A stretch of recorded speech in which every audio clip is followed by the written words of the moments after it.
Day of Remembrance, the greatest tragedy of Sri Lanka's recent history, commemorated. A 2-minute silence observed for the victims.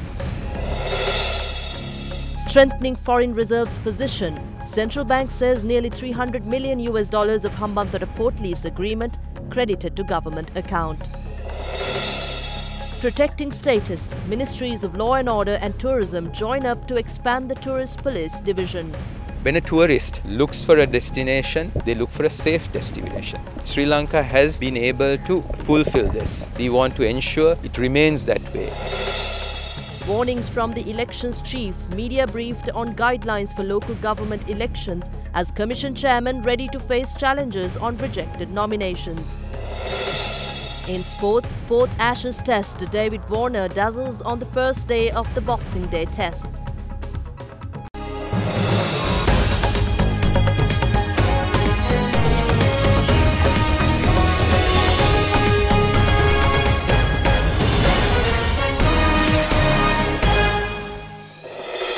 The 26th of December in 2004 went down in Sri Lanka's history, etching it into the memory of the people as the day thousands lost their lives to the biggest tragedy in the country's history. Good evening, I'm Indivari Amwath and we begin tonight's broadcast remembering the tsunami.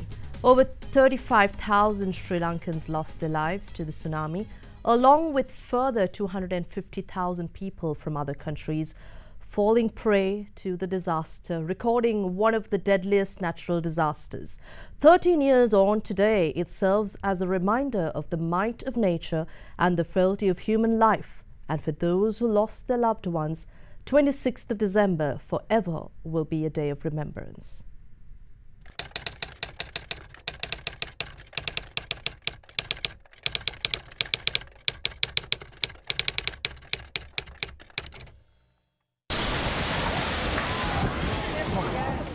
An earthquake of magnitude 9 struck at 6:58 a.m. in the Indian Ocean near the west coast of the Indonesian island of Sumatra, generating giant forces which unleashed a series of killer waves.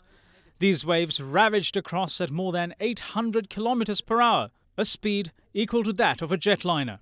Within minutes, the nation lost more than 35,000 lives, with property worth billions destroyed. The US Geological Survey estimated that the Great Indian Ocean Tsunami of 2004 released a volume of energy which is equal to that of 23,000 Hiroshima-type atomic bombs. Experts meanwhile say that a receding ocean may give people as much as 5 minutes warning to escape to high ground. That may have been enough time for many of the people who were killed by the tsunami to save themselves, if only they knew what to do. It is tradition to dedicate a 2-minute silence from 9:25 to 9:27 a.m. on every 26th of December in remembrance of those who lost their lives during the tsunami.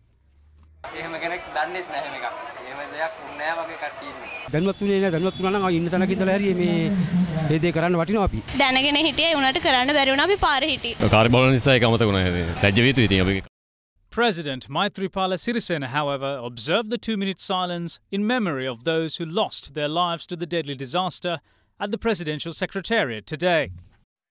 The special memorial service at the Tsunami Memorial in Paralia also didn't falter and was worked off as usual, just as it did ever since 2004.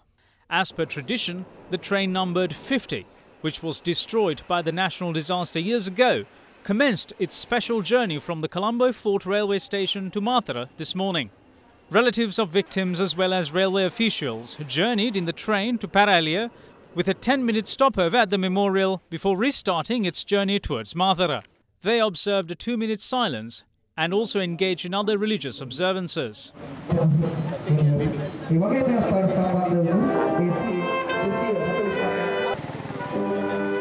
Various other commemoration ceremonies were also organized throughout the island to rekindle the memory of those who fell victim to the deadly disaster.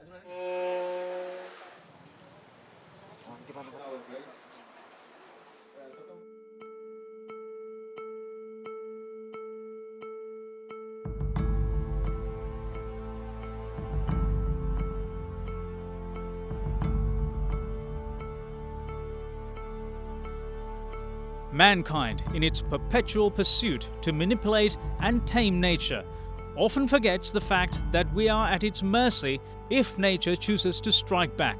Maybe it is high time for us to adopt the age-old cliché, better be safe than sorry, and do everything necessary to avert another similar disaster, or at least be prepared to mitigate the impact of one. Whatever those measures may be, the hope is never to have the misfortune of having the daunting sight of 50-foot waves bearing down on this pearl of the Indian Ocean. Moving on to other local news, the central bank today said that the initial proceeds from the recent Hambantota port lease agreement had been credited to the government's US dollar account. On the 9th of this month, the government formally handed over commercial activities at the Hambantota port to China Merchants Port Holdings Company and received nearly $300 million out of the $1.12 billion deal. Speaking to First at 9, Deputy Governor Dr. Nandalal Veerasinghe confirmed to us that the first tranche of the funds amounting to $292.1 million was received to an account maintained at the central bank. Hambantota Port Concession Agreement, entered into by the Sri Lankan government and Sri Lanka Ports Authority with China Merchants Port Holdings on the 29th of July, came into effect from the 9th of December this year. Thereby, China Merchants Port Holdings will develop and operate the Hambantota port on a 99-year lease on a $1.12 billion deal. The first tranche of $292.1 million, amounting to 30% of the deal, was handed over to Sri Lanka at the official event of the implementation of the agreement, while the remaining investment value was agreed to be paid to the Sri Lankan government by China Merchants Port Holdings in 2 other tranches.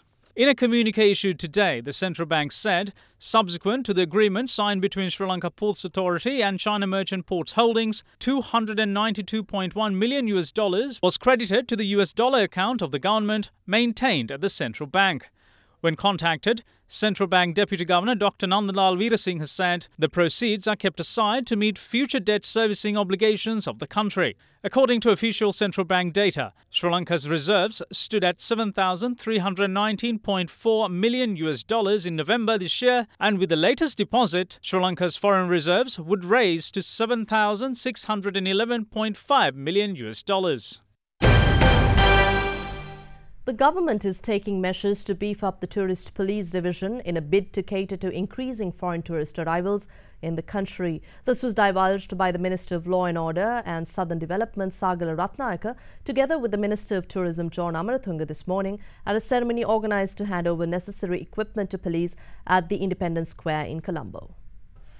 Trail motorbikes and beach rovers were handed over to the police to be used in patrols under the patronage of Minister of Law and Order and Southern Development, Sagala Ratnayaka, and Minister of Tourism Development and Christian Religious Affairs, John Amarathunga.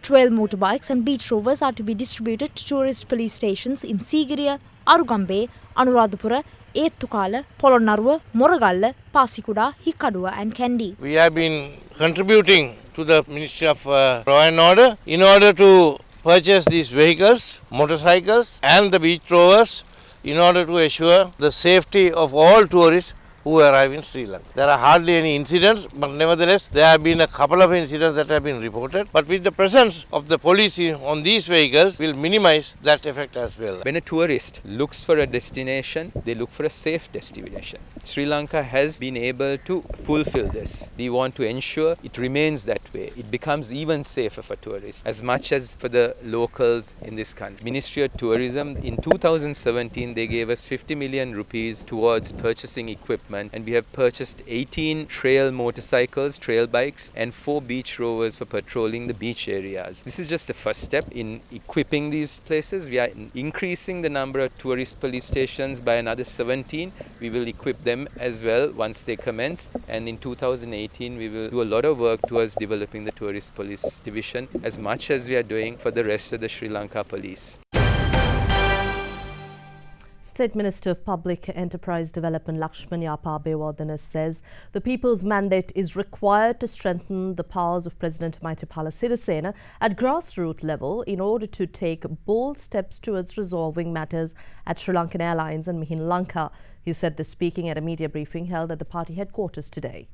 If the president is given the necessary power in villages, certain decisions that could have been taken during the previous regime could be taken after 10th of February. Just as a presidential commission was appointed to look into the issue of central bank bond issuance, a presidential commission will be appointed to probe the issue of Sri Lankan Airlines and Mihin Lanka.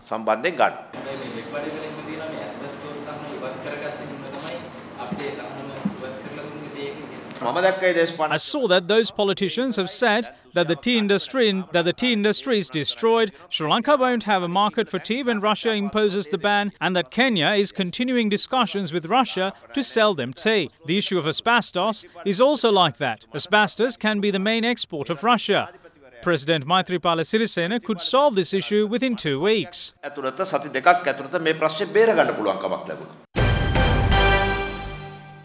Parliamentarian Bandulu Gunawardena alleges that the decision taken by Central Bank to invalidate the licenses of several financial institutions, including Central Investments and Finance, could lead to a stock market crash.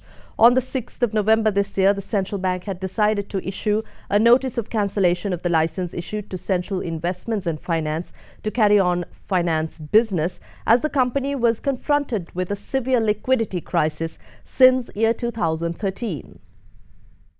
In a communique on the 5th of December, the Central Bank announced that it had decided on the 6th of November to take regulatory action on distressed finance companies, and the license of Central Investments and Finance was withdrawn as the company was confronted with a severe liquidity crisis due to mismanagement and other irregular transactions carried out by its management. The statement went on to say that Central Investments and Finance Private Limited was not in operation since 2014, and any revival plan needs at least 3 billion rupees of investments. Also, with regard to the Standard Credit Finance Limited and City Finance Corporation Limited, the Monetary Board had not issued notices of cancellation as there are legal issues to be resolved with regard to the two companies. Meanwhile, at a media briefing convened by the joint opposition today, Parliamentarian Bandulu Gunawardena expressed views on the decision taken by the Central Bank. The stock market could crash because of this. And a situation has also been created where investors are not investing in our markets because of the current financial crisis. This has resulted in a situation where we would either have to sell finance companies to foreigners or cancel their licenses. What will happen if all the depositors start withdrawing their money?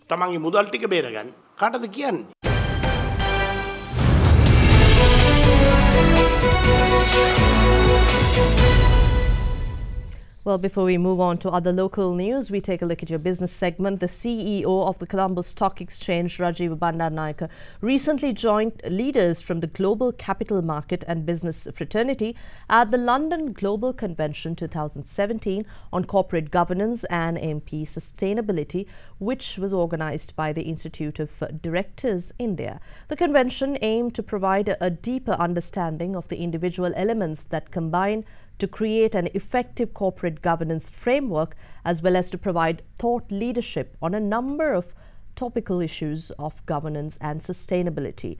Convergence of competing global corporate governance codes and challenges in a disparate world, effective professional governance for managing SMEs and family enterprises, and managing governance in the era of engaged investors were among the topics discussed as part of the segment.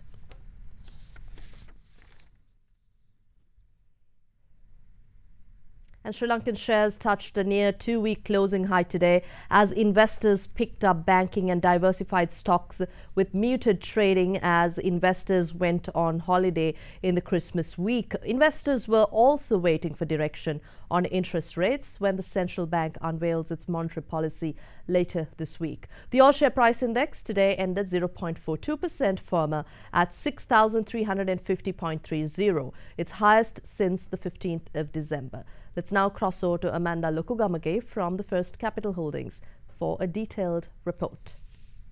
Both turnover and volume improved, while the 3% foreign participation led to a marginal net foreign outflow from the market. Price appreciation in 83 counters led by John Keys and Sri Lanka Telecom negated the effects of negative contribution made by 23 counters led by Black Lanka and Dialogue. On the crossings board, Amana Bank traded 21 million shares at ₹3.80 per share in 3 trades.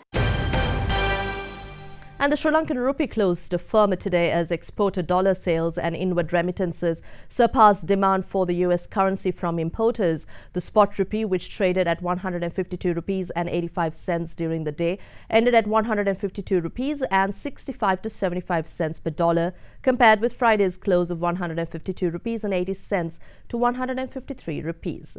Let's now cross over to take a look at how the rupee traded against other major currencies.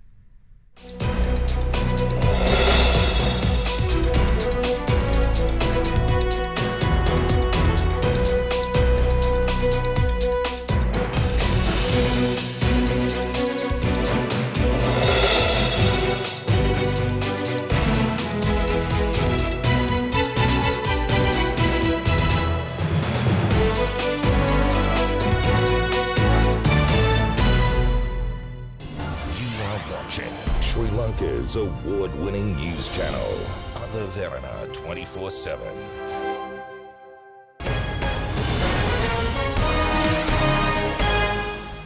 Also in our local news, the Elections Commission announced that distribution of valid ballot papers for the 2018 local government election will commence from the 18th of January next year. The chairman of the commission, Mahinda Deshapriya, added that all propaganda activities related to the local government election must be wrapped up by the 7th of February. The Elections Commission states that the distribution of ballot papers to residences for the upcoming local government elections will take place from the 18th of January to the 4th of February. Distribution of ballot papers will also take place on the 28th of January, despite it being a Sunday. If any voters have not received ballot papers to their residence by the 4th of February, they can obtain ballot papers from the relevant post offices.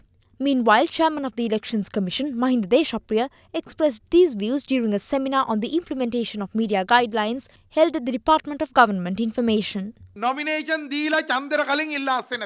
one can resign after submitting nominations. 10% of the candidates don't have the national identity card, and some of them provided the passport. So candidates will be allowed to enter polling stations without the national identity card. After marking the cross in front of the party or the independent candidates, fold the ballot paper, show the mark which is behind it to the SPO present and put the paper into the box. We rejected 52 nomination papers. None of them were rejected willingly. The chairman of the Elections Commission also touched on the topic of media guidelines as well. People take decisions based on voice cuts of 30 seconds. A newspaper puts out a headline quoting the chairman of the Elections Commission that it is possible to distribute goods during the election campaign. They show footage of parades and say the chairman of the commission declared them banned, but the police just stands by. I requested all television channels asking to send the footage of the marches. None of them sent anything. How can we take legal action? The silent period starts on the 7th of February. During that period, don't engage in political propaganda.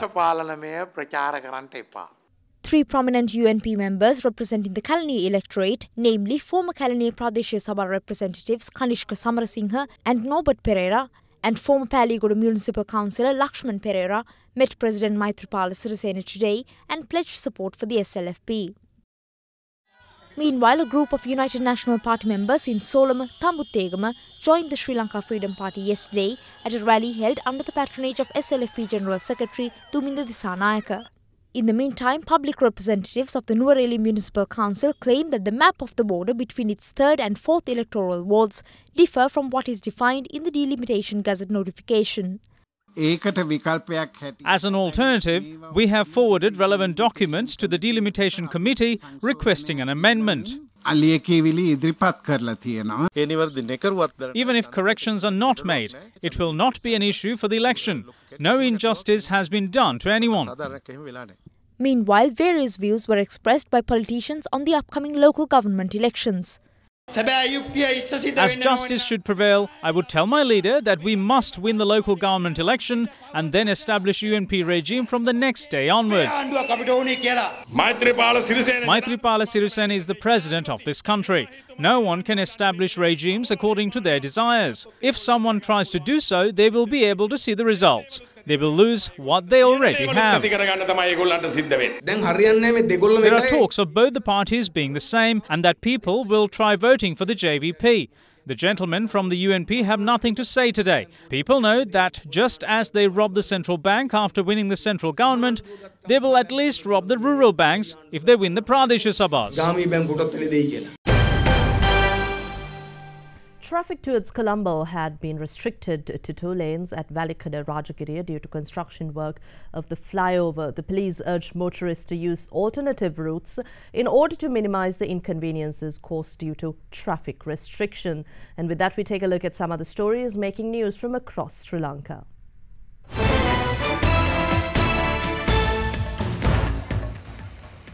People from a number of villages around Habarana staged a protest against authorities for failing to take necessary measures to address wild elephants entering and encroaching villages. The protesters claim that during the past 2 weeks, wild elephants have destroyed houses and cultivation across 25 villages. The dilapidated bridge constructed over Kalaoya along the Galnava-Kakirawa main road is inconveniencing the locals.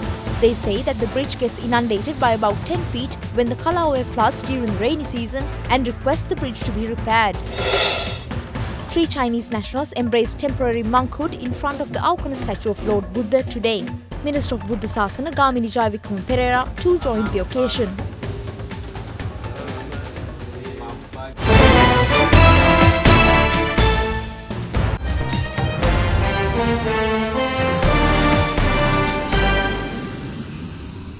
In your top international news, head of the Roman Catholic Church, His Holiness Pope Francis used his traditional Christmas Day message to call for peace for Jerusalem and dialogue between Israelis and Palestinians. It is the second time that Pope Francis has spoken out publicly about Jerusalem since US President Donald Trump's decision to recognize the city as Israel's capital. Head of the Roman Catholic Church, His Holiness Pope Francis delivered his Urbi et Orbi speech, which in Latin means to the city and world, in St. Peter's Square yesterday. Let us pray that the will to resume dialogue may prevail between the parties and that a negotiated solution can finally be reached, one that would allow the peaceful coexistence of 2 states within mutually agreed and internationally recognized borders. US President Donald Trump recently announced that America recognized Jerusalem as the capital of Israel, drawing international condemnation and leading to widespread protests and deadly clashes. Russian opposition leader Alexei Navalny, widely regarded as the only candidate with a chance of challenging incumbent President Vladimir Putin, has been formally barred from competing in next year's presidential election. The Central Electoral Commission says Navalny is ineligible because of a corruption conviction, which he claims to be politically motivated. 12 of the 13 members of the Central Electoral Commission rejected Alexei Navalny's application as presidential candidate, with 1 member abstaining, citing a conflict of interest. Reacting to the widely expected decision, Navalny said the case was intended to block him from speaking the truth about the situation in Russia. We declare a voters' strike. The procedure which is suggested for us to take part is not an election. The only participants are Putin and the candidates he picked himself, the ones who do not pose any smallest threat to him, and the ones who did not and will not campaign. Known for his anti-corruption campaign and protests against President Vladimir Putin, Navalny was given a 5-year suspended sentence in a retrial earlier this year on embezzlement charges. He said he would launch an appeal in Russia's constitutional court. We'd also like to take a look at a few other stories making news from across the world in brief.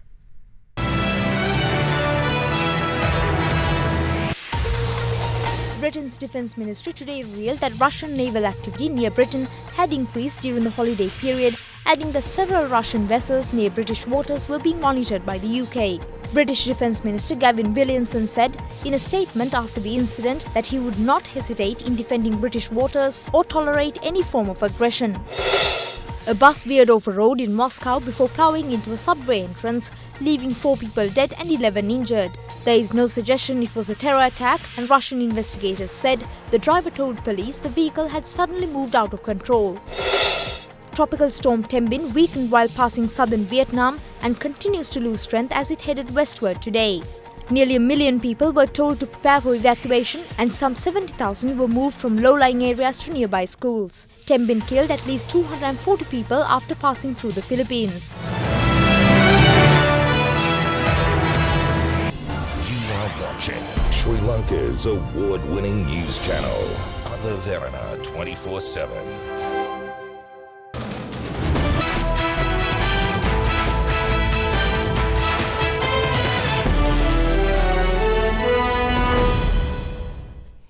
And in sports, David Warner played a scintillating century on the first day of the 4th Ashes Test today, which also happens to be Australia's traditional Boxing Day Test.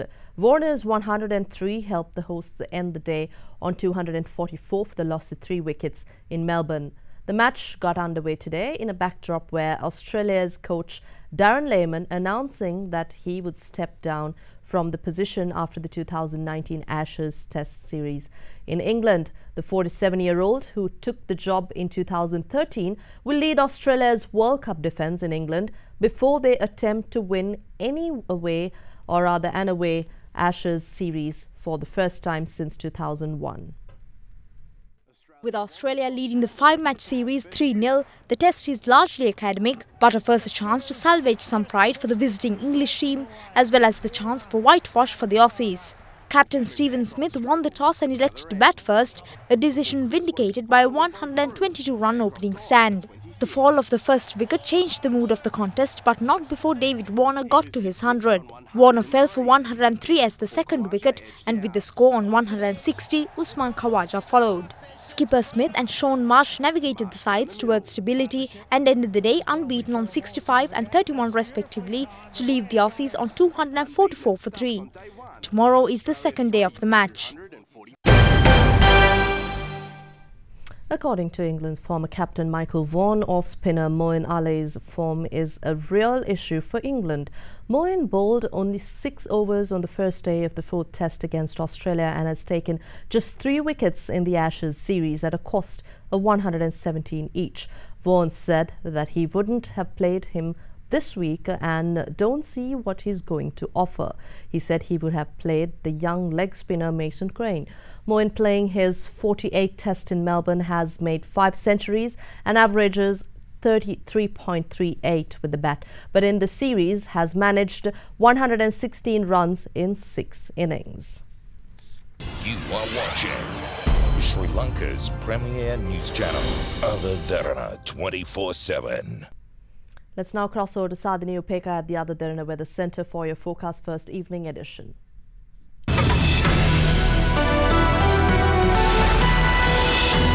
Good evening and welcome to Forecast First. Now, tomorrow's temperatures will average at around 27 degrees Celsius in coastal areas and about 20 degrees in the central hills.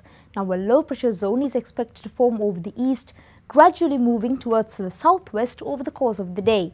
Now, the northern half of the island will see a mix of weather with showers in Trincomalee. Now, the south will experience widespread showers along with thunder showers in Kandy, Colombo and Galle. It's time now for the city-by-city forecast.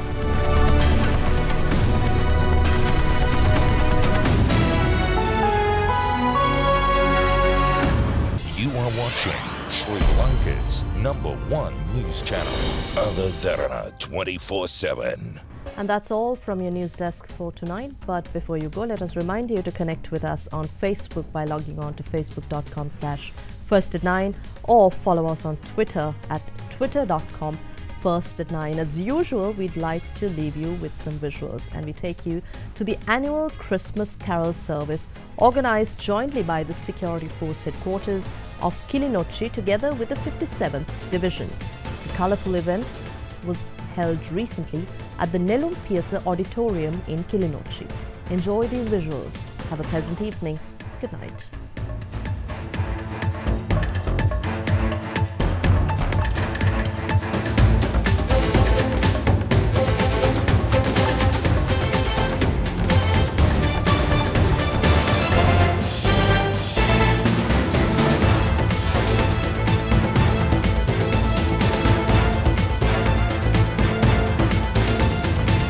Bringing you the news and information 24 hours a day. This is Sri Lanka's premier news channel, Other Derana 24/7.